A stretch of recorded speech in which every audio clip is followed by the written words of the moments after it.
And I want to welcome you all to Boston, where winter never ends. And I wanted to start with this image, which I took just a few weeks ago at March for Our Lives Boston. And you'll notice the perspective. I don't think another picture like this exists because I was the stage manager that day. I had the extraordinary experience of spending several very intense weeks working with the high school and college activists who organized and ran March for Our Lives Boston. And I wanted to start with them, and it's interesting how many of us have touched upon them. They have moved the needle. But there's something really important, I think, that we need to learn from them. Many of them were civically engaged, volunteering in the community. But there's not one who self-identified as a social change maker or a social entrepreneur, and that's why I'm doing this. They were engaged human beings and students and citizens who were laser focused on a problem. They want there to be less gun violence against youth on the streets and in the schools. And because of being laser focused on the problem, they became spontaneous natural systems thinkers because they were learning about the problem. They're like, where does this come from? How can this possibly keep happening that adults are letting this happen again and again? Why is it possible for children to be slaughtered in schools? And so they started to uncover all of the things that are playing into this.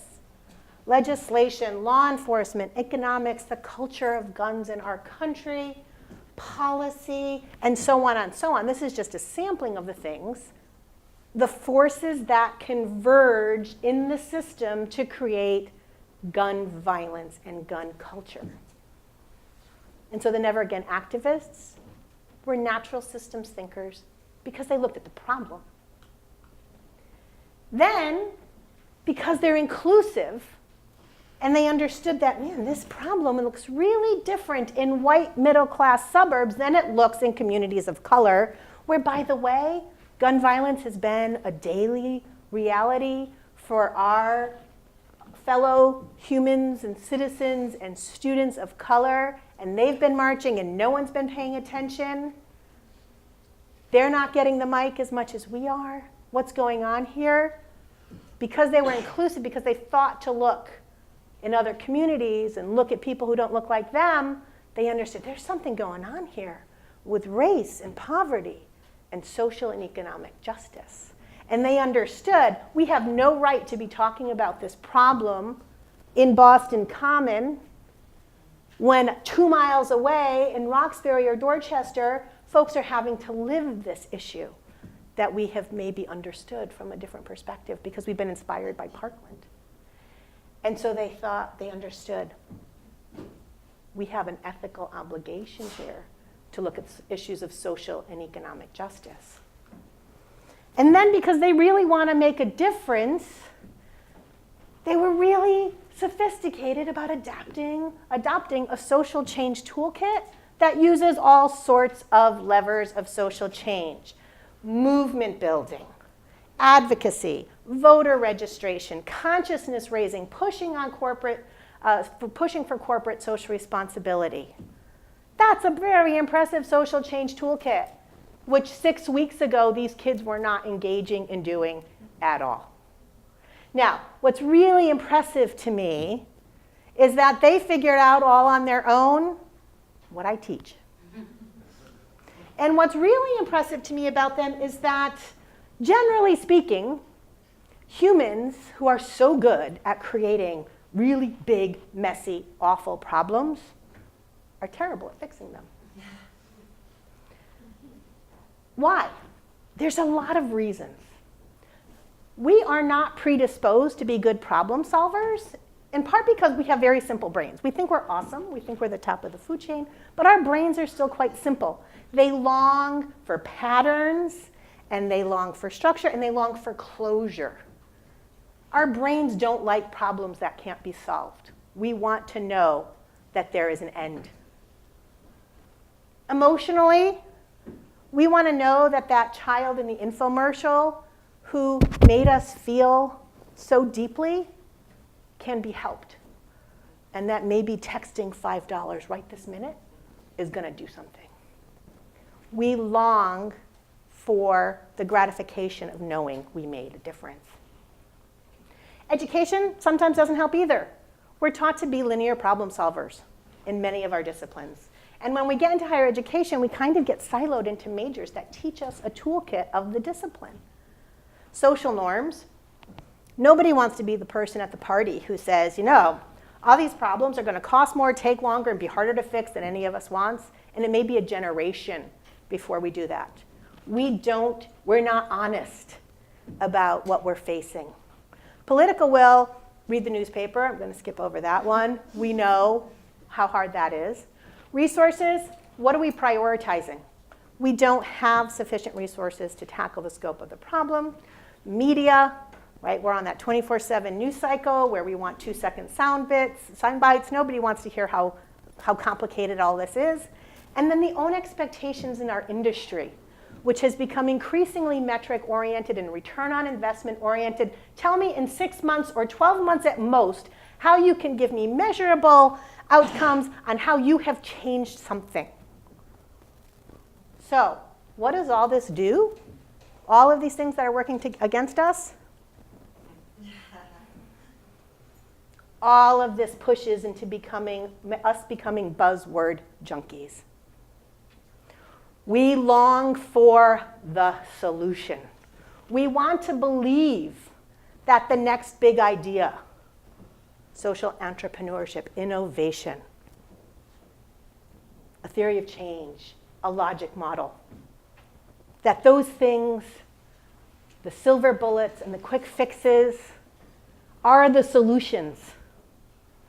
And that if we call ourselves those things or we use those things, then we're making a difference. But they're just tools. And like any tool, if you don't use it well, maybe you're not effective, maybe you're wasting resources, but maybe at worst, you're hurting people by using tools out of context. In the Social Impact Lab, we try to address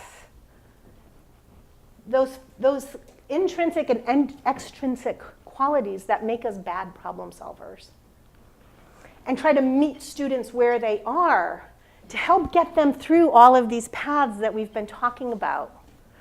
Not by learning and making mistakes that might hurt somebody or by wasting resources, but by grappling with them in very visceral, experiential, immediate ways. We organize them into 3 ways: ways of thinking, ways of being, and ways of doing. Ways of thinking refers to embracing complexity, learning about the complex forces, the systems that converge both to create social problems and the opportunities to address them. The context, the historical and theoretical contexts that we need to understand in order to wrap our heads around how big and wicked these things are. Because that's emotionally and intellectually very difficult. And oftentimes it's overwhelming. But then students will also say, wow, thank you. People aren't usually honest with us about how hard this is. And once you get that moment of feeling so overwhelmed by how big the problem is, but then you say, at least now I know what I'm up against. And my hope there is they won't be so bitter and disappointed when they get out into the world and find that. Ways of being refers to how we relate to other human beings when we do this work. The minute you decide that you're going to insert yourself into someone else's life or someone else's community with the intention to change it, you are assuming an enormous ethical responsibility. There's a certain arrogance and hubris to that very idea.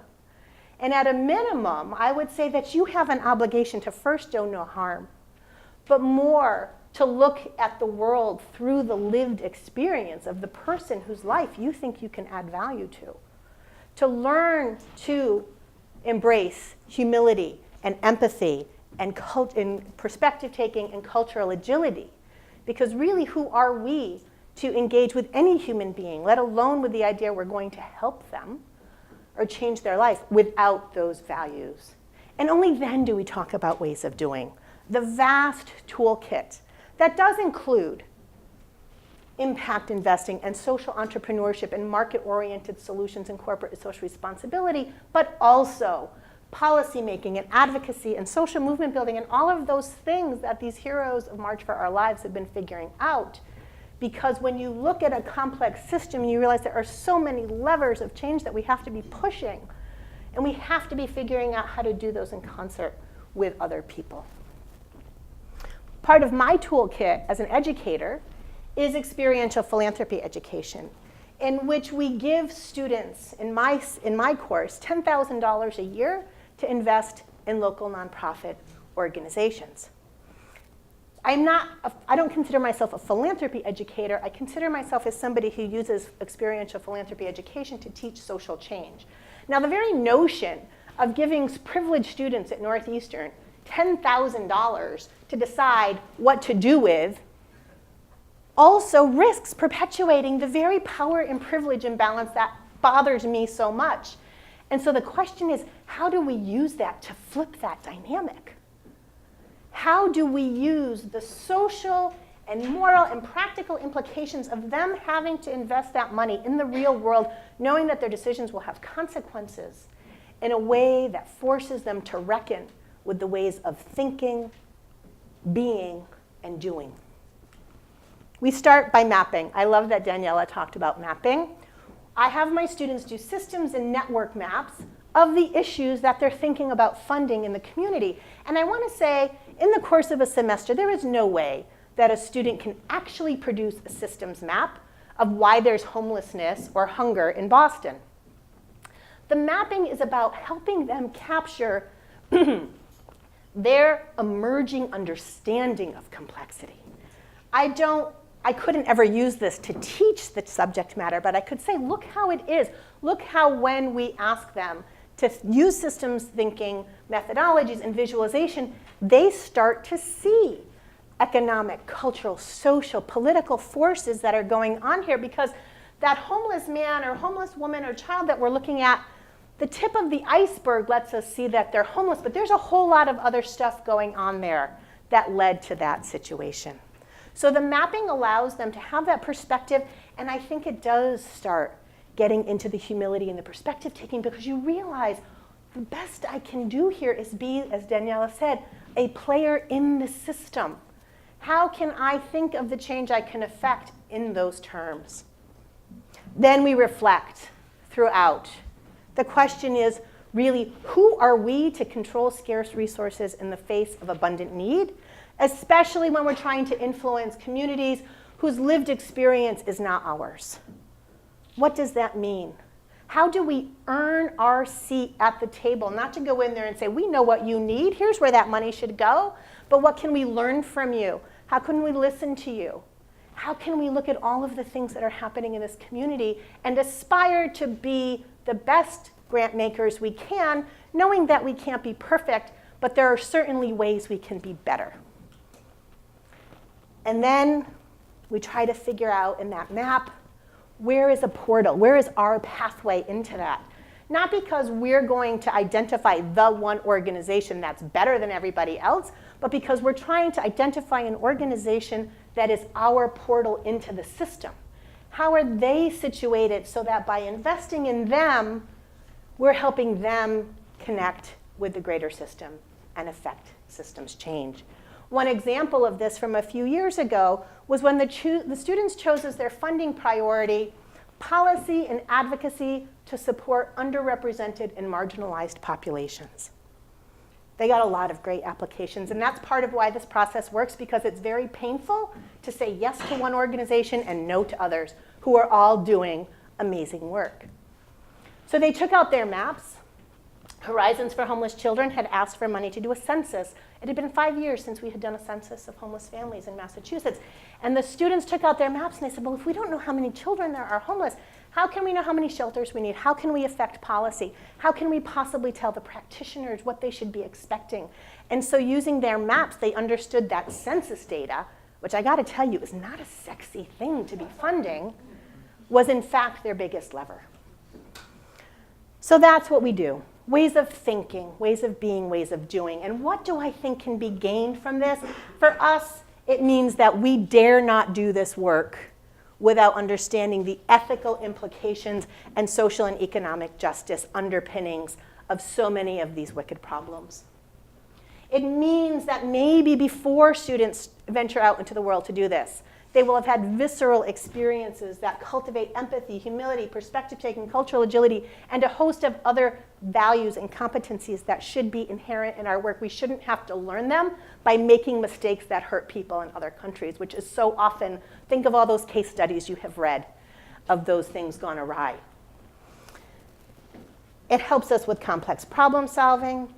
It helps us understand why we need a larger, more collaborative social change table. I hope it will lead to less redundancy.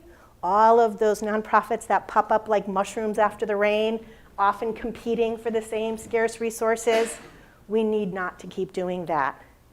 And finally, what started my thinking about this, because of choices I made as a young practitioner that were not informed this way, where I was part of projects that did do harm, and I had to learn that way. Maybe we can have fewer unintended harmful consequences from the work that we all want to do, coming from a place of good intentions, but maybe not enough time thinking not about what cool buzzwords are we going to use, but what kind of thinkers and problem solvers and human beings do we have to be in order to earn the right to use those tools. Thank you.